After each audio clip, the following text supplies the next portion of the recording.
Alright guys, this one's going to be doing a review today. This one's going to be doing a review for the Walking Dead universe. And in today's video, we're going to be doing another video. This one we're going to be reacting to a video from ScreenRant. This one is a new Walking Dead Season 12 theory. So I had some people letting me know about this one. I had some people kind of letting me know that like this was a very big video going on for Walking Dead right now. Kind of a theory on what they would do if there was a Season 12 and how Walking Dead Season 12 would go. And I got to admit, when I heard about this, I was instantly intrigued because I'm like, listen, man, Walking Dead is seriously in the gutter right now. You know what I'm saying? Like, to acknowledge the elephant in the room. So I'm curious to see what they come up with and what kind of fan fiction they would do. You know what I'm saying? I don't know how much to this there is. It's an 8-minute video, so I'm gonna kind of watch this for myself, kind of give my thoughts, and kind of see if I agree with the idea of what they're doing. I mean, I'm sure I'm not going to agree with everything they do, but I could agree with a lot of the things they do, and obviously, this is the closest thing we'll get to a Season 12 probably ever, because Scott Gimple does not seem to want to do anything like this,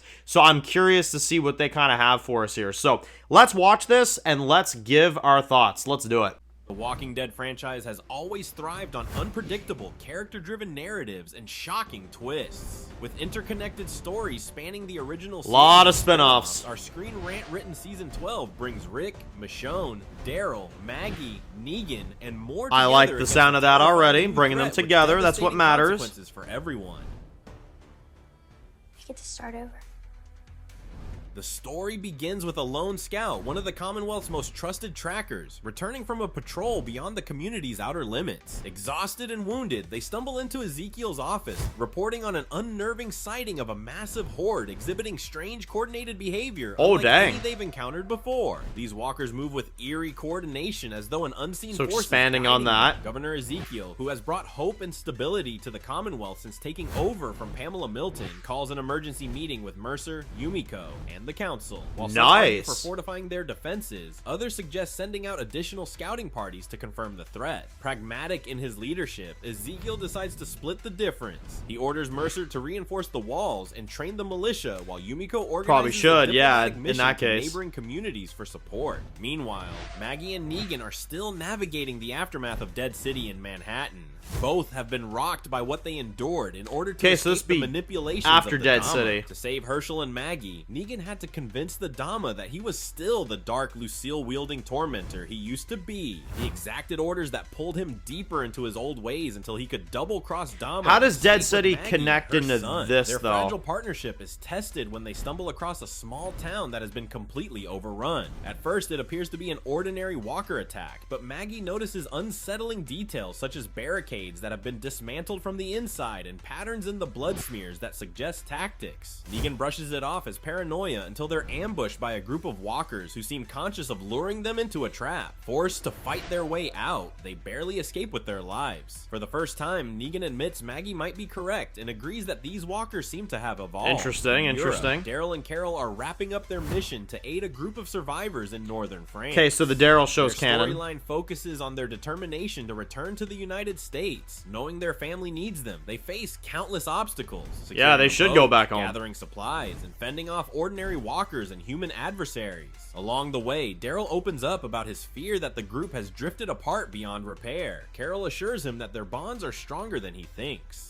Back at the Commonwealth, tensions rise as more scouts report sightings of the hive mind horde. Ezekiel's leadership is tested when a faction within the community, fueled by real fear, demands that the town be evacuated immediately. Damn, the Commonwealth's defenses won't hold. Mercer suggests to Ezekiel that they start preparing for a worst-case scenario. Yumiko, however, believes that abandoning the Commonwealth would shatter the fragile hope the community has built and leave the people even more vulnerable. Proving that he's willing to put himself on the line for the people he serves, Ezekiel decides to lead by example. He orders one final reconnaissance mission to take him to observe the horde's behavior firsthand. He personally joins Mercer in a team of elite fighters. Interesting. The mission is a harrowing experience. They witness the horde overwhelming a fortified settlement in minutes. The walkers' coordination is terrifyingly structured. They seem to form choke points, scale walls, and even use debris to block escape routes in a silent, almost hypnotized manner. Ezekiel and his team narrowly avoid being surrounded. They manage to to escape, but the experience leaves them shaken. They realize that the walkers are no longer the same lone creatures they once were. No, they're not. Maggie, Herschel, and Negan. We know the franchise wants to do that too. Commonwealth, encountering pockets of hive mind walkers along the way. Their relationship continues to evolve as Negan finds himself naturally stepping in to protect Maggie's son in dangerous situations.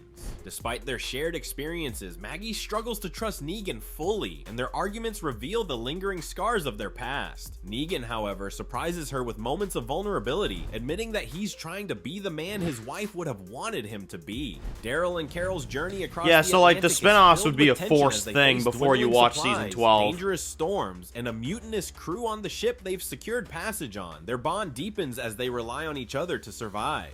Carol, who has always been the group's moral compass, finds herself questioning whether they'll ever truly find peace. Daryl's determination, I wouldn't say however, Carol's the moral reignites her compass. hope. He reminds her that there is More so no like the peace without badass. their Commonwealth family back in the States. Rick and Michonne's journey back to Ohio Yeah, is fraught come on, with where's its this own stuff? unique challenges. After escaping CRM captivity and reconnecting, they set out on a dangerous path to reunite with their family. Their travels take them through desolate cities and treacherous wilderness, where they face not only walkers, but So the also ones who remnants of live- CRM operatives still hunting them. Rick's knowledge of the CRM's inner workings makes him a valuable target, while Michonne's The ones fierce who live would be determination to in protect this him and find season, their is children what they're adds saying. emotional weight to their journey.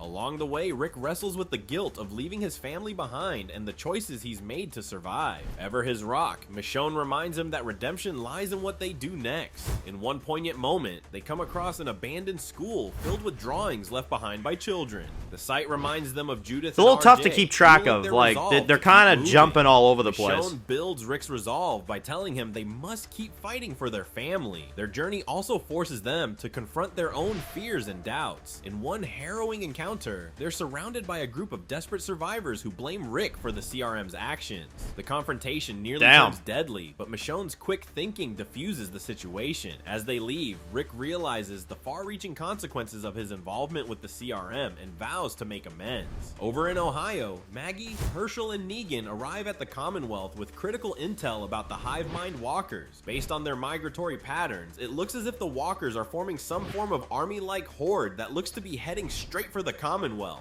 This confirms Ezekiel's worst fears, and the news could threaten widespread panic, offering his help. Negan draws on his past experiences as a former leader and proposes a controversial plan. He suggests they lure the horde into a trap. More on the dead, though. More the suggestion sparks another split in the community, and there is fierce debate among the council. It just feels like season 11. At every turn, leaving Ezekiel to step in as the mediator. He recognizes the merit of Negan's plan, but insists on adding safeguards to protect the community. The climactic confrontation begins as the Commonwealth mobilizes its defenses. Under Ezekiel's leadership, the survivors execute a daring plan to draw the hive mind walkers into an industrial zone on the outskirts of the community.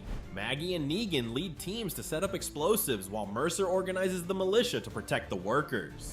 Carol arrives just in time That sounds pretty with exciting. Daryl, and their reunion is brief but heartfelt before they're thrown into the chaos of battle. As the horde closes in, the survivors face unimaginable odds. The hive mind walkers adapt to the defenders' tactics, forcing the fighters to improvise. Negan gives his life to buy time for Maggie and the others to complete the trap. His sacrifice mirrors the cruelty he exacted in his earlier life, but this time he does it for the greater good. They kill Maggie watches in Negan. shock as Negan is overwhelmed, his final words a plea for her to keep going. The explosion That's a destroys shock. the majority of the horde, but it's a bittersweet victory. The Commonwealth is left in ruins, and many lives are lost. In the aftermath, Rick and Michonne arrive with critical information about the CRM's experiments, tying the hive mind walkers to the organization's reckless pursuit of control. Their reunion with Daryl, Carol, and the others is emotional, but overshadowed by you gave me the reunion. Automatically better than what Gimple's doing. The surviving hive mind walker picking itself up from the rubble, its eyes glowing with intelligence. The fight isn't over. Our ScreenRant version of Season 12 of The Walking Dead delivers a gripping narrative that unites beloved characters while introducing a terrifying new threat. This storyline honors the series' legacy and while focuses pushing on it the in bold dead. new directions. How would you like to see a plot like this? Do you have your own storyline ideas? Let us know in the comments below. Thanks for watching. Okay. Well, Gimple, you should be proud of yourself, buddy, because they just wrote a awesome 12th season, and you're never gonna do that. You're never gonna do that. Damn. You know, I'll admit, I didn't agree with everything that they did. Like, not everything worked for me, but the general idea of the story, like, of the walkers and, you know, some of the stuff that they were doing, bringing the characters together. I think the only thing that was kind of tough for me to really understand was it's almost like the Ones Who Live events were in this, but they weren't. I was kind of confused by that. The Dead City events, like, you have to watch Dead City before. Personally, for me, if I was working on this, I would not make Dead City and Daryl Dixon a forced thing. I would just, in those respective shows, like Dead City and Daryl Dixon, I would conclude those on their own shows, and then leave it to where in season 12 the characters can just come back, you know, without having to explain where they've been and all that other stuff. You know, that's probably one thing I would tweak. But aside from that, getting the reunions that we want, getting the characters back together that we all want to see, getting to see the Walker threat, getting to see, you know, Ezekiel lead the Commonwealth as the overarching leader, I got to admit, I vibe with it. I really do. You know, and again, I wouldn't say that I like this idea if it wasn't for Gimple. Gimple not ending this franchise in a proper way is the reason why this is a good idea, if you ask me. Like, if he didn't, like, if they didn't cliffhanger the original series, I wouldn't even approve of this. But because of the state that we're in right now with these endless spinoffs, I got to admit, this is a pretty cool idea. So, let me know how y'all feel about this. Where do you guys stand on this concept and this idea? Let me know. I'm sure it's definitely going to be an interesting one to see kind of people's opinions and perspectives on. So, if you're new to the channel, guys, and you enjoy videos like this, make sure to click subscribe button so you don't miss any other videos of The Walking Dead. Sure to follow me at Dan's Reviews Official on Instagram, guys. And, of course, I'll see you guys really soon for videos of The Walking Dead universe. Enjoy the rest of your day, guys, and peace out. Born in the dark alleys, city of concrete. Dan's reviews blowing up, never taste defeat. Walking Dead dissected every plot twist beat. World gone mad, TV junkies hit a treat. Typing up scripts, marathon through the night. His opinions hit harder than a street fight scene. Every episode, brain sharper than a knife. He's the beacon of critique, shedding TV light.